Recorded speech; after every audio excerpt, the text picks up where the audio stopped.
Divas, hello, welcome to my channel. Today I'm going to be talking about one of my all-time favorite things ever on earth, which is musicals. It's definitely one of my favorite things, and I would have been more of a theater kid in high school had I been born with talent.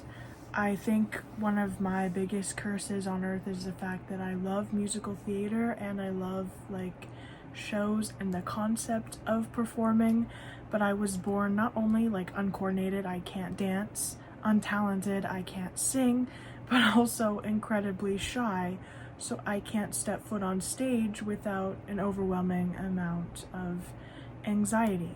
Point being, I love musicals. They're a huge and important part of my life.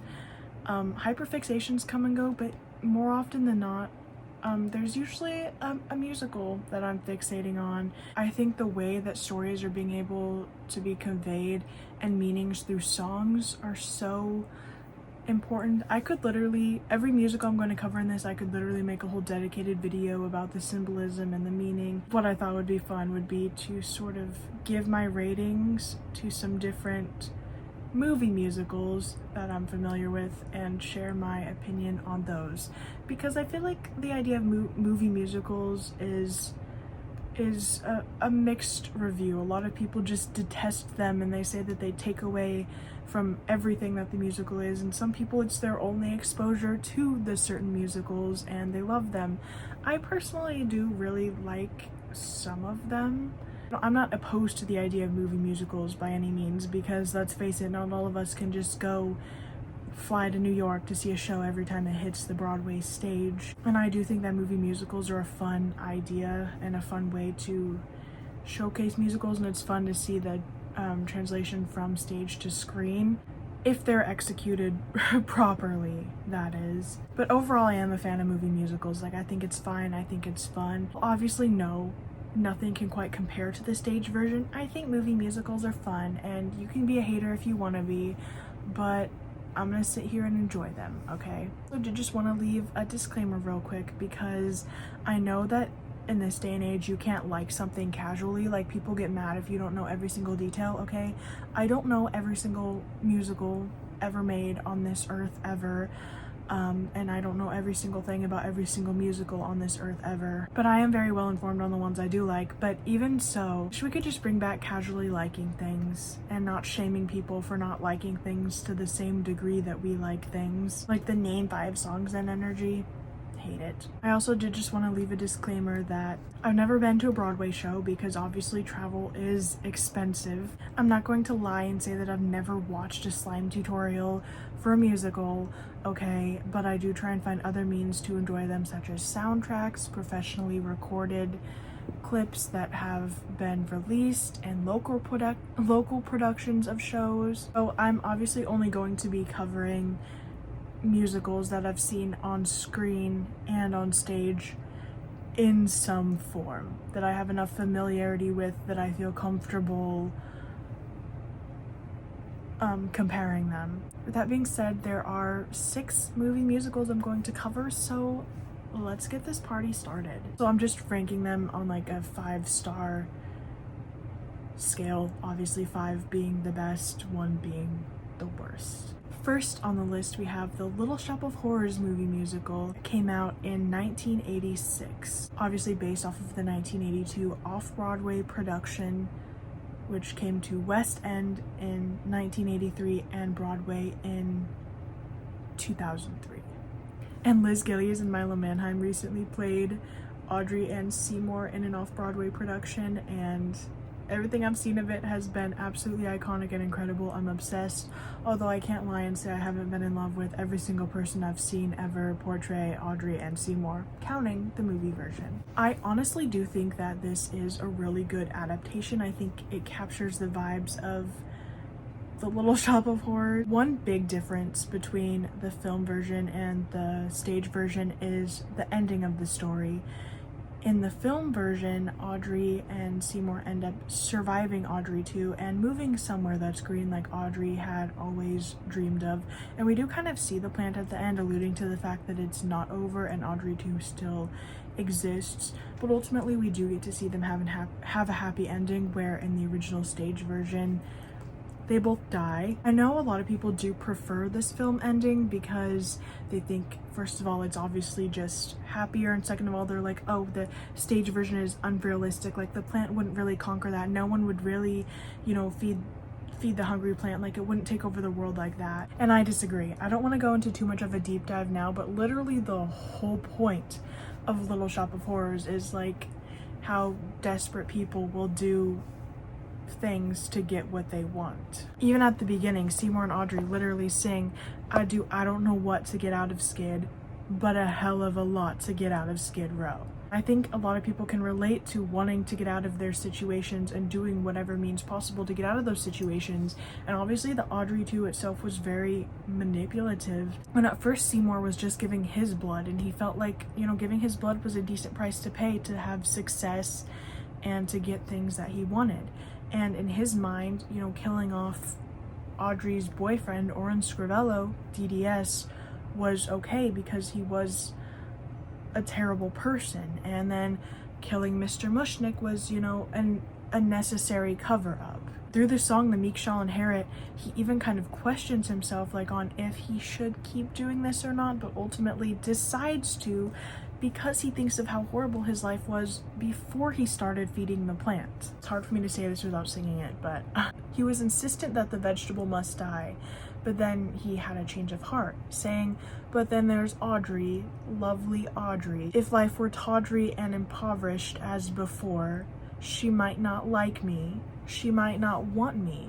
Without the plant, she might not love me anymore. Obviously postpones killing the plant for a while, which I think goes to show how easily it would be to convince somebody to keep feeding him. And technically, if people did stand up and say, hey, I'm not going to keep feeding you, Audrey 2 could easily just eat the person who, you know, wanted to fight. Like, Audrey 2 would only need to get so big before it would just work its own magic and do what it wanted to do, you know? I do prefer the original stage ending just because I feel like it packs a harder punch and really like makes the other songs more meaningful and more powerful. And obviously the happier ending is happier, but sometimes the happy ending isn't always, you know, the most realistic or the best ending for the story, if that makes any sense whatsoever. I don't know. I didn't know this until very recently, but in the movie version they actually did originally film an ending where Seymour and Audrey both died, true to the stage version. Audrey 2 did have its world conquering, but test screenings of the ending didn't go very well, and so they went and changed the ending to one where Audrey and Seymour do in fact survive. Which in some DVD releases and stuff you can still see the original ending they had, but you know, the canon ending of the movie is that they survive. I do, in the original ending, I do think that the world, you know, conquering scene went on a little too long, which might be a little bit of why the test screens didn't go well. I think if it was shortened it might not have been as irritating, but I think a lot of people also just wanted a happier ending for them. I do still think the ending is very sweet though. It is cute to kind of see them get out of their situations and get what they want. Anyways, moving past that, I think the cast is incredible. Ellen Greene, who played Audrey in this movie, also played Audrey in the original off-Broadway stage production, which I think is absolutely iconic.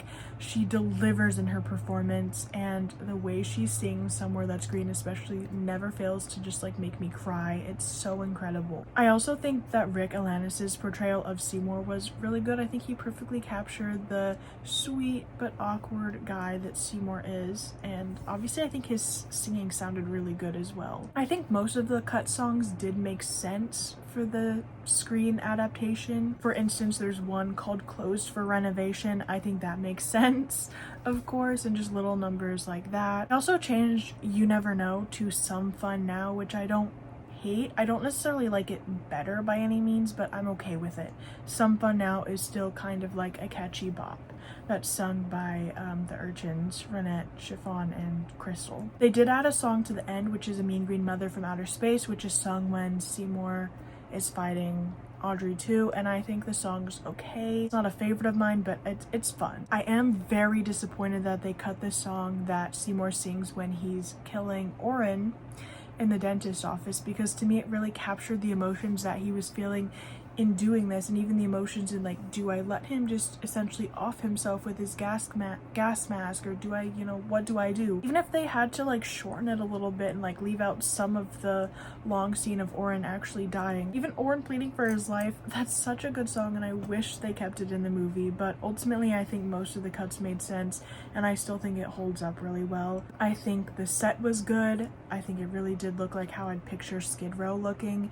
I think the costuming was really good. I love the outfit changes for Audrey. I like how we got to see some scenes play out differently. Like we actually got to see Oren like in the dentist office and like see some of his like dental work. So overall, I would give this adaptation 4 out of 5 stars because I think it's really good. I was just a little disappointed with some of the cut songs and the ending a little bit, but it's honestly a really good adaptation, especially for like the time it was released. I feel like it definitely still holds up to this day. The cast, like when you listen to it, it doesn't sound like incredibly auto-tuned or like fake. I still feel like you can hear the emotion in their singing, and it sounds really good. Moving along, we have Sweeney Todd, the Demon Barber of Fleet Street, released in 2007, which is adapted from the original musical from 1979. I do really enjoy this movie musical as well, and I think that the Tim Burton style does fit the story really well. I think that Johnny Depp did really well in his role too, considering, as to my knowledge, this was like his first real singing role in a movie. I do think there are a few moments where his and Helena Bonham Carter's voices, you know, you can kind of tell it's so clearly like pre-recorded, which I can't say for sure is the fault of the actors. I think sometimes that's just bound to happen when it's like pre-recorded and they're lip syncing, but I feel like sometimes in the movie it was a little bit more obvious than other times that that's what was going on. They did cut several moments from the original, firstly of course being the opening ballad, the Ballad of Sweeney Todd, which I do think did make sense. For the screen version, I was fine with them just going straight to No Place Like London. They did cut out a lot of the Beggar Woman's music though, which is kind of disappointing because that was a huge and prominent part of the storyline, and it made the reveal that that was actually his wife the whole time a lot more hard-hitting. They also cut Judge Turpin's song Joanna, which I think was really weird because it really captured and focused on his obsession with her. Some other songs were also cut or altered, like Pirelli's Miracle Elixir, God That's Good. Of course they had to cut down A Little Priest quite a bit. However, one of my favorite lines is, now this one might be a bit stringy, but of course it's fiddle player. This isn't fiddle player, it's piccolo player. How can you tell? It's piping hot. That was one of the funniest lines, but you know, it made sense that it was cut. Once again though, I do think it was really cool to see a lot of the moments brought to life in a different way and see a little bit more of the London that Sweeney sings about. I think one of my favorite songs was By the Sea. I really like the way that looked, and I like the way we got to see some scenes a little bit differently. I think the cast ultimately did good. Visually, the movie looked really good, it came together really good, and it's definitely a fun watch, and I enjoyed it. So I think I'm gonna give it 3 out of 5 stars. Next on the list is Into the Woods, released in 2014, which was adapted from the 1987 musical. Into the Woods is probably my all-time favorite musical. I love it so very much. I think the movie version did okay, just okay. I think the cast itself was absolutely incredible and iconic. They got a very talented cast. They have Anna Kendrick, they have Meryl Streep, even James Corden. I think he did really well in his role. But there's just something that feels really off about this movie. I think the way they turned it into like a Disney release, more like kid-friendly version of the movie, I feel like kind of hindered it a little bit. A lot of it just feels off, and it definitely feels a bit stiffer when you're watching the stage version. There's a lot of little quips between the characters that just kind of make it feel more natural and like kind of funny, and then you know, here it just feels a little stiffer. Also changed some lines, like in the opening, Jack's mom sings, "No one keeps a cow for a friend. Sometimes I fear you're touched." And then she kind of like slaps him across the head. In the movie version, she said, "Sometimes I wonder what's going on in that head of yours."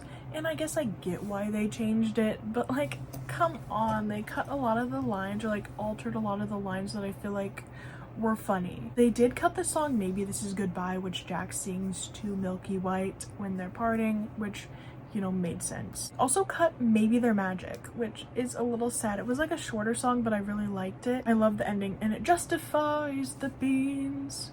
Iconic. They also cut the Agony reprise, which, like, okay, I guess. They also did "Slow Down, Your Fault." I don't know if it was for the actors' comfort or if it was to make it more understandable for people to listen to. I don't know why. I mean, I guess that was an okay change, but it definitely is really different hearing the original and then hearing that slowed down version. One thing, this is really nitpicky and weird, but I hated the way that they visualized Little Red's song, "I Know Things Now." Not super fond of the way like they depicted her getting eaten by the wolf.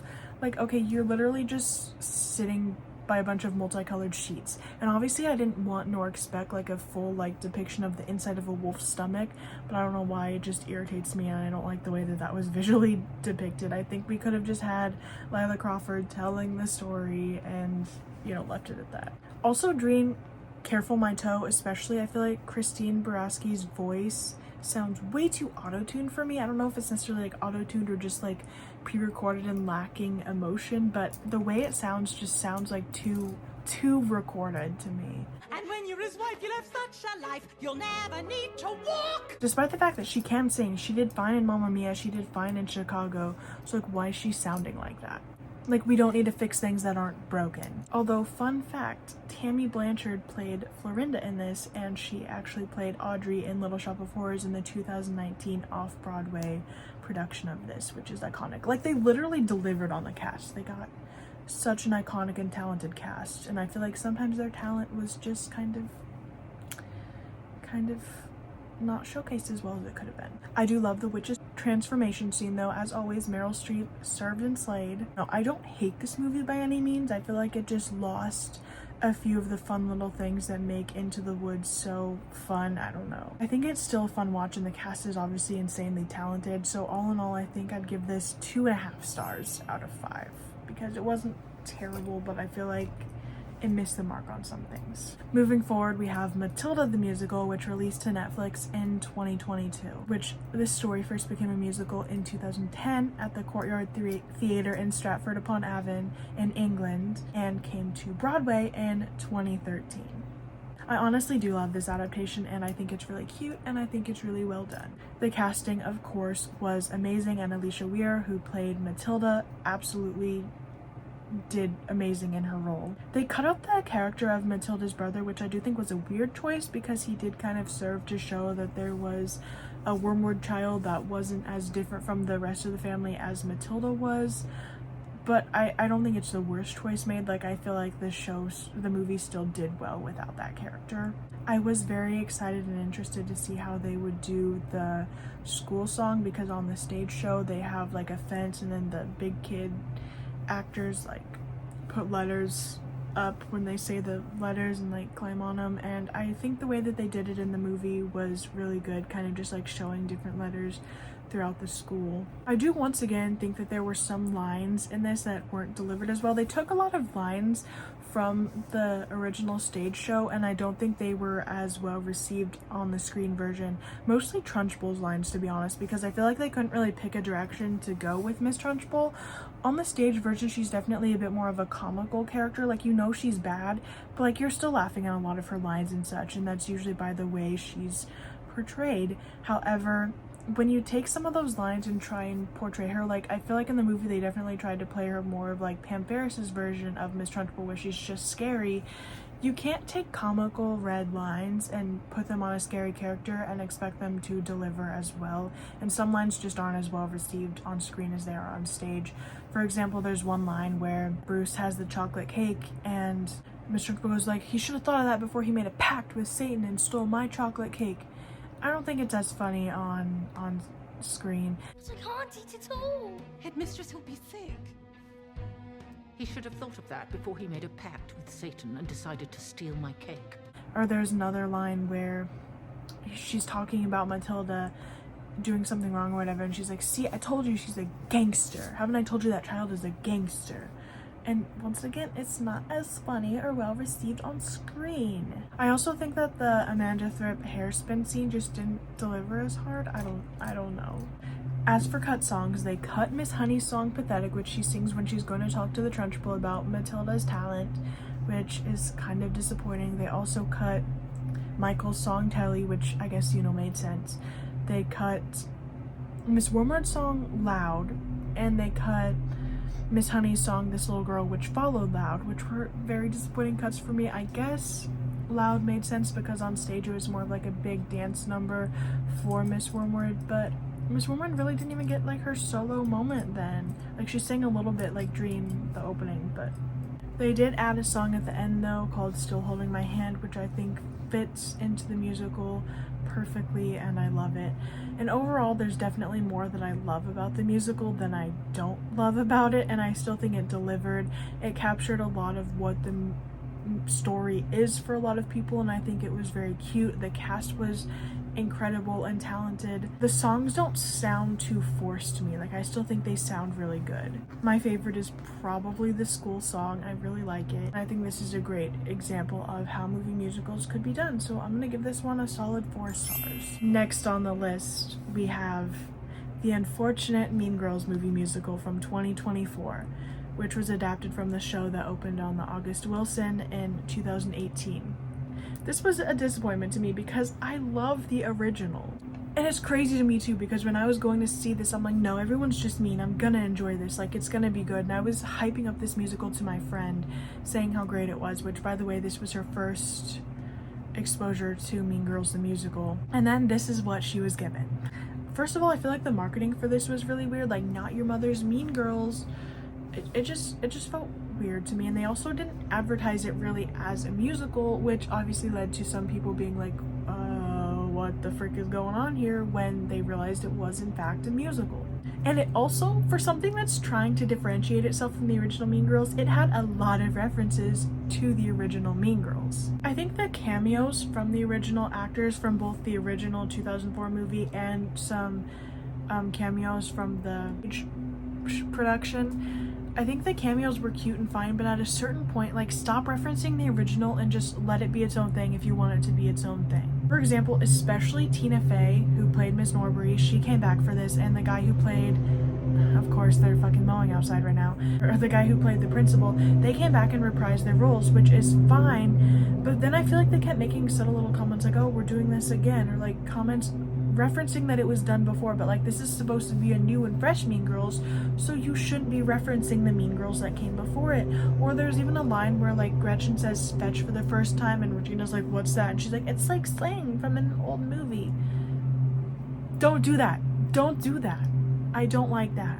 And I feel like even Lindsay Lohan, when she made a cameo, she said something referencing the original, like, make cameos, but don't make it obvious that they're like cameos, if that makes any sense. I don't know. Like, we don't need to be referencing the original the whole time, reminding us that there's a better version out there. They also changed some parts of the movie and the show that were too problematic. Like, there's a line during where we meet Regina that's like, I'm the prettiest poison you've ever seen, I never weigh more than 115, and they changed it to the filter you use looks just like me, which I guess like the body positive change is fine, but they changed like all the relatively problematic lines, which I feel like at a certain point, like, it's Mean Girls. I feel like sometimes it's okay to dabble on problematic topics if you're going about them in the right way.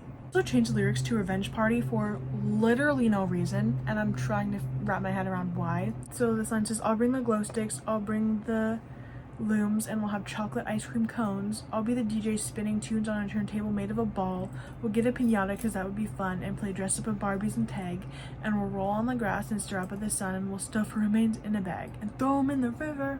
The original does not say that, and I don't get why they felt the need to change it. However, I do like the visuals for Revenge Party. I think it was fun. Until we get to the sequence where Katie is writing the candy cane grams, and we get the weirdest angle ever of Gowrie asking for a candy cane. I also hate the way they changed the songs. They added like this techno pop sort of vibe to the songs and tried to make them sound more like pop songs than Broadway bops, which it didn't work in its favor. Trying to modernize something that didn't need to be modernized in the first place. Like, the original only goes back to 2018. It didn't need to be modernized. One of the worst, in my opinion, was Stupid with Love. They made a big mistake with that, and it completely lacked any emotion that once was there. I'm gonna play a tiny clip of each. I'm astounded and nonplussed. I am filled with calculus. They sang that way too seriously. It's not supposed to be a serious line. Let me go to Erica Henningsen's version. I'm astounded and nonplussed. I am filled with calculus. Does Sky work out? He must. I'll swear to you at the gym. It's supposed to be funny. It's not supposed to be like a serious slow love ballad, and I don't like the way that they changed it. I do think a lot of the cast was insanely good. Like, obviously Renee Rapp is talented. Ali'i, amazingly talented. I don't think Angari's singing voice is bad, but it's not powerful. And when you're singing with Disney Princess Moana and former Broadway Regina, you need to have a powerful voice, and I don't get why they cast a lead who didn't have the powerful voice that they were looking for. And I also don't get why they cast an Aaron who didn't sing. As for cuts, I guess some of them made sense, although they cut the first song It Roars and instead did a song called What Ifs. I didn't care for it that much. They also shortened What's Wrong With Me, which Gretchen sings, which is sad because Bibi did have a really pretty singing voice. And during that song, Regina's mom originally sang as well, so it kind of was a sad cut. Instead of Katie singing Apex Predator with Janice, it was a Janice and Damien duet, which obviously they sounded really well for what they could sound well with. But like, if you have to like rewrite someone out of a song, maybe you shouldn't cast that person to be the singer. They cut the Meet the Plastics part to just Regina's part, which was a huge disappointment because that would have been iconic to hear. The costuming also wasn't my favorite. A lot of the outfits they wore looked straight from Shein. And I hate how they have to try and tie everything to TikTok, like Karen's song Sexy. Ivanica sounded wonderful, by the way, but why did it have to be like a TikTok moment? Why? Like, why is that what we did? That being said, I didn't hate everything about this. I think a lot of the moments did capture the campy, fun vibe of the original Mean Girls and the original stage production. And a lot of the speaking parts I thought were really good. It's just the way that they changed the songs, like, was weird. I do still think it was a fun, campy watch, and I'm not gonna lie and say that I haven't watched it since its release because it's a fun watch. Sometimes we can watch things and not love every single thing about them, you know? From a musical standpoint, it's not the greatest, but it's still a fun watch. I just feel like they tried too hard to be trendy than like actually focus on what the original fans would want. So this is getting a 1 out of 5 simply because of that. It had the potential to be great, but it kind of was a little bit of a disaster. And it breaks my heart to say because I do love the cast and I do love the originals both very much. And last but certainly not least, we have Wicked Part 1, which released in obviously 2024 and came to Broadway in 2003. There's very little I do not like about this movie. I think it's incredible, and even though it's very hard to wait till November for part 2, I get why they did it, and I do think it really gives you time to reflect on the importance of part 1 and really, like, you know, it made sense, and I get why they did it, even as it is a bit disappointing to wait. Didn't cut any songs, which is great because I was really worried about that going in, because all of the songs are important in their own way. Even if they're not the most fun songs, I feel like they're still important to continue the storyline, and I was really nervous about what would be cut. I love that we get the chance to also see an expansion of some of the scenes. Like in the original stage version, we jump straight from The Wizard and I to What Is This Feeling, and here we get to see some like Glinda and Elphaba moments in between, and like kind of just see a little bit more of like what's going on between the songs. The costuming was incredible, and so was the cast, and you can tell that everybody wanted to be there, right down to every single extra. My favorites were definitely either Skeptical Munchkin Girl or Purple Bob Girl, but they all slayed in their roles. They did keep a lot of lines from the original, which I think were in good taste, and I guess Ariana really did make sure that some lines we kept were kept good. But I think that this movie did a really good job balancing what lines we kept from the original and what we cut. Like, for example, one very popular line from the original when Glinda is coming down on her bubble is like, since there's been so much rumor and speculation, innuendo, outuendo, that made sense as a cut, but then we kept in, oh, did you get my essay, magic wands, need they have a point? They kept that in. I think that was a good leave-in. They also added some lines that were really funny, like, aren't I the most scandalocious fish in the sea? Ariana definitely took care of Glinda. Cynthia Erivo also absolutely crushed her role as Elphaba, and I think she did a really good job, like, distinguishing like the vulnerability of her, but also like sort of her coming to her power. One of the only things I didn't like about this movie, which I didn't even realize the first time I watched it, was some of the cut scenes. After seeing some of the cut scenes, it made me realize how much the movie could have been better if they left those in, because the cut scenes made a lot of sense. Like, even at the beginning, there was one where we met Fanny and Shen Shen and they actually like reintroduced themselves to Glinda. That would have made sense to leave in, because I spent a lot of the movie wondering which one was which, and if you aren't familiar with the original, you don't even know who the fuck they're supposed to be. Like, you don't even know their names because they're never like introduced properly. Or the scene between the lion cub scene and Elphaba getting summoned by the wizard, where Glinda tells her like, I would have helped you. That should have been left in. It made a lot of sense. I also do think it took a little too long to get through Defying Gravity. I get what they were trying to do, but at a certain point, just let Cynthia sing her riff and let us be on our way. Like, there was a little bit too much build up going on before she got to her. Overall, I think the movie was really good, and I'm very excited for part 2. The cast had real talent, and you can definitely hear that and everything, and I guess they did sing a lot of the songs like live while they were filming it, which you can definitely tell the talent. It's amazing. I also like the addition to One Short Day, the part that Kirsten Chenoweth and Idina Menzel sing. I know a lot of people didn't like it, but I like how it gives a little bit more background to the wizard and the Grimmery. That's the kind of cameo I don't mind. Like, it was good, it referenced the original and it had its moment, but like, they weren't in the entire movie and they didn't spend the entire movie referencing the original. There was just that one little reference, and like, we were done, and it still in turn helped build the story along. Also, it's rumored that Alicia Weir, who played Matilda, is playing Dorothy in part 2, and I think that'd be really iconic. Obviously, I don't know if that's true or not. I don't know if we're even gonna see Dorothy's face, which if we don't, I think that's cool. But if we do, I also do think it'd be kind of cool to see that play out. And I personally don't think that it would ruin the story if we saw Dorothy's face, because it's still from Elphaba's perspective. And they obviously seem to have already changed something slightly from the stage version. Like, based on the trailer for part 2, it appears as though Glinda is there during the song Wonderful, which the wizard sings to try and convince Elphaba to like rejoin him. And it also seems like Glinda and Elphaba get reunited a little bit sooner, because like the opening of the trailer is, Elphaba Throp, I know you're out there.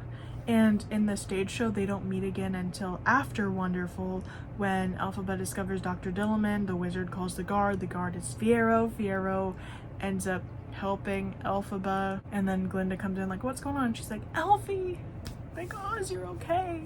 They don't meet until then, but it appears from the trailer that they re-meet sooner in this one. Obviously there's some changes, so I think if we see Dorothy's face, cool, and if it is Alicia Weir, very cool. If it's not, if we don't, also cool, you know? So honestly, this gets 5 stars from me. You can tell that Ariana definitely took care of Glinda. You can tell that everybody wants to be part of this, was enjoying being part of this. They put their heart and soul in this. They didn't skimp on songs. They didn't skimp on production quality. They didn't really skimp on anything. The only thing they should have kept in was some of the cut scenes. I'm very excited to see where part 2 takes us. I'm very excited to see Marissa Bodie's Nessa Rose, just from the pictures, like the way she looks in part 2. I'm very excited. If Wicked Witch of the East, which is Nessa Rose's song, is not in part 2, I will be very disappointed, because it's not even on any of the sung cast albums, which is very disappointing. So if it's not there, I will be disappointed. But I'm very excited for part 2. I love part 1. But with that being said, that is all for this video. You guys can let me know your opinions on these movie musicals. Let me know what your favorite movie musical is. And I'll see y'all in my next video.